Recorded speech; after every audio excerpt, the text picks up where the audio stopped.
সম্মানিত দেশবাসী ও মুক্তিকামী ছাত্র জনতা, শহীদের রক্তের বিনিময়ে ছাত্র নাগরিকের অভ্যুত্থানের মাধ্যমে আমরা যেই ফ্যাসিস্ট হাসিনার পতন ঘটিয়েছি এবং একটি নতুন বাংলাদেশের আকাঙ্ক্ষা করছি, তাকে নস্যাৎ করতে বিভিন্ন শক্তি ইতিমধ্যে তৎপর হয়েছে এবং নানা ধরনের ষড়যন্ত্র এবং পরিকল্পনা করা হচ্ছে।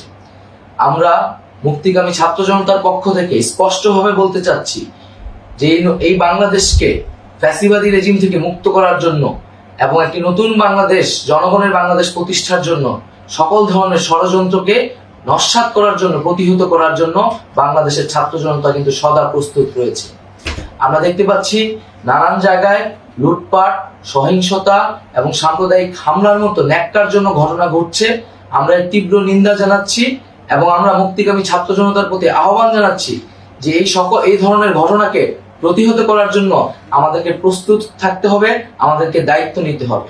কেউ যাতে এই আন্দোলনকে নস্যাৎ করার জন্য এই ধরনের ঘটনা ঘটানোর সুযোগ না পায়, সেদিকে আমাদের সদা সতর্ক থাকতে হবে। আমরা আরো দেখতে পাচ্ছি যে রাষ্ট্রপতি গতকাল বলেছিলেন যে অনতিবিলম্বে তিনি জাতীয় সংসদ বিলুপ্ত করবেন, কিন্তু আমরা এখনো দেখছি যে একটি অভ্যুত্থানের পরেও এই ফ্যাসিস্ট হাসিনার জাতীয় সংসদ রয়ে গেছে।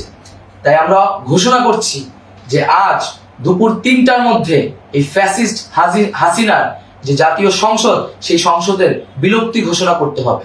যদি আজ বিকাল ৩টার মধ্যে এই জাতীয় সংসদের বিলুপ্তির ঘোষণা না আসে, তবে আমরা কঠোর কর্মসূচি দিতে বাধ্য থাকব। এছাড়া বন্ধুগণ, সবার জন্য আমরা জানাচ্ছি যে আমাদের যে অন্তর্বর্তীকালীন সরকারের কথা আমরা বলেছি, সেই সরকারের প্রধান উপদেষ্টার নাম আমরা ইতিমধ্যে ঘোষণা করেছি এবং এই সরকারের অন্যান্য উপদেষ্টা সহ সামগ্রিক রূপরেখা আমাদের প্রস্তুত রয়েছে। আমরা খুব শীঘ্রই সেই রূপরেখাটি জাতির সামনে উপস্থাপন করব।